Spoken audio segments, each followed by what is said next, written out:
Boxing King Media in association with Boxer. Delighted to have with me the White Rhino. Is it still the White Rhino? Is it changed with the comeback? Call me what you want. Call me anything. It's fine. Dave Allen, good to see you. How are you? I'm very well, thank you. Yeah, really well. A good first day of media obligations nearly done. So getting closer to Saturday all the time. How's the little baby? Fantastic, yeah, we've got a 1-year-old and we are about 2 months away from my first son as well, so I've been busy.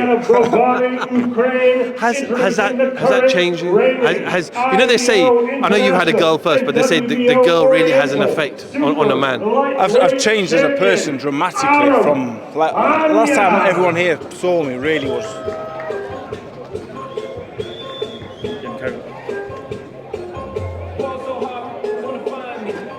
Changed you? Changed me dramatically. I think the last time everyone saw me was probably around the prize fight. I've changed so much in that time. My nan passed away, which just hit me really hard and just changed my outlook really on everything. And obviously I had a daughter, that again, and obviously age as well and time, things happening in life, and just a different person now. I take things a lot more seriously. I still like a joke, obviously, but when the time to be, before there was no time to be serious. Do you know what I mean? There was never a time. But now I can have a laugh and a joke, but I know when to switch on, and that's pretty much when I get to the gym. You know, there's certain times to do that, and I do that now. Are you still doing like daily Q&As on Instagram? Because I haven't seen them for a while. Weekly. We've got to get. No, it was daily before, Dave. I don't have many friends really. Aside from boxing, I have no friends. My missus and the kid and. The lads I train, obviously I go to Manchester and train, but I don't really have many friends. So I like that social interaction that the Q&A gives me, to be honest. But yeah, different on social media now. I used to come out with some absurd stuff, and now, as a dad, and as a trainer and a manager as well, I think looking after other fighters definitely changed me a lot. We'll talk about Frazer in a minute, but you retired from boxing. What was the key decision to come back? I didn't retire. I retired at 28, but it wasn't out of losing the love for boxing. Boxing's it's a business, and it's a hard business. And like I said before, that maturity kind of hit me. I was a child, and when you're being offered loads of money and then that gets taken away, you're fighting him. That's not happening now. Promises are broken. I didn't have the mental wherewithal to handle it, and it was too much for me.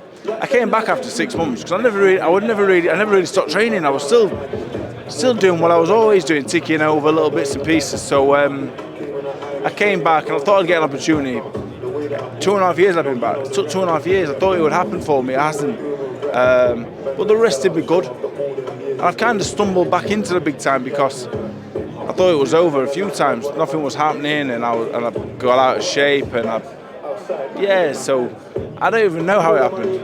But I'm here, so that's all that matters. Question is, are you happy? Over the moon. Since my baby was born, I've not had a bad day. Not had a bad day since. I see her every day, whether I see her in person or when I'm away. I speak to her. Well, I don't speak to her. I speak to her. She don't speak to me yet. But I've not had a bad day since my baby was born. It's just the greatest thing that will ever happen to any man. So yeah, I had loads of problems in my teenage years and my 20s, and she just took them all away. Is it a different purpose now when you go in that ring, when you fight? Is it a different purpose? I split the two, to be honest. Fight night, she won't. If the fight gets hard, I'm not going to think of her and be like Rocky and get a second wind.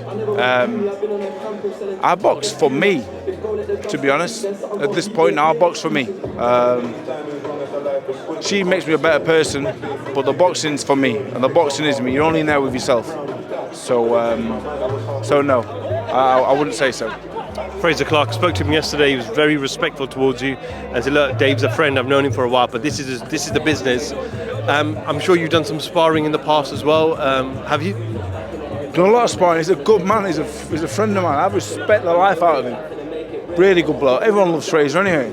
Everyone likes me a little bit more, he says, so I'm happy with that. But he's a good bloke. I've got no ill feeling towards him. We sparred many rounds. Saturday it's the same, but we take the head guards off, smaller gloves, and it means a lot more. That's it. Boxing's boxing for me. You know, I'm not driven by hard feelings or nothing. I like to box. That's it, really. I like to box and have a little bit of a do, and if I get paid for it, fantastic. Dave, is it not just about the money, but is it also important to win as well? Do you want to continue to win and continue to grow in boxing? Well, the money's great. Obviously, having kids and that, it needs to be done. I was close to getting a job, to be honest. People thought I made millions. I did all right. I was half sensible with it, but your sister helped manage you. Mate, she more than helped. She did it single-handedly. I single-handedly tried to spend it all, but big part of it's money. Yeah, I can't lie. Back in the day, I was boxing ORTIZ and that for pennies. It didn't mean a thing to me.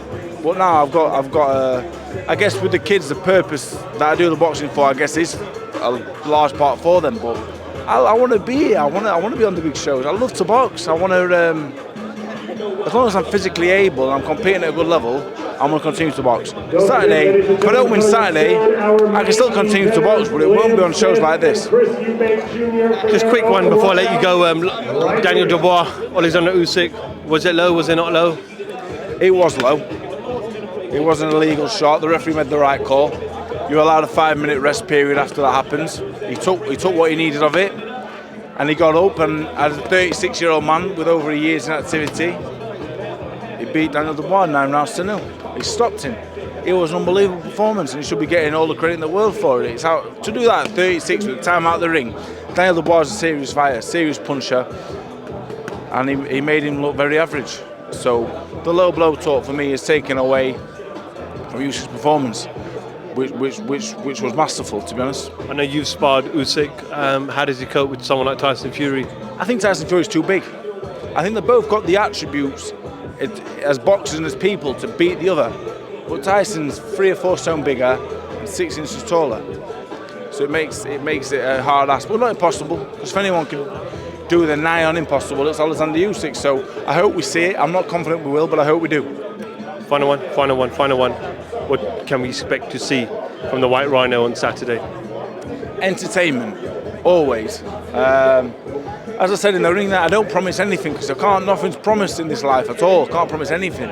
I promised to give 100%. I gave a promise that I would put in a good training camp and be in great shape. I've done part 1. Part 2 is giving 100%, and I will do that as well. On where the cards fall, they will. Dave, I must say it's great to see you. Great to see you happy and smiling.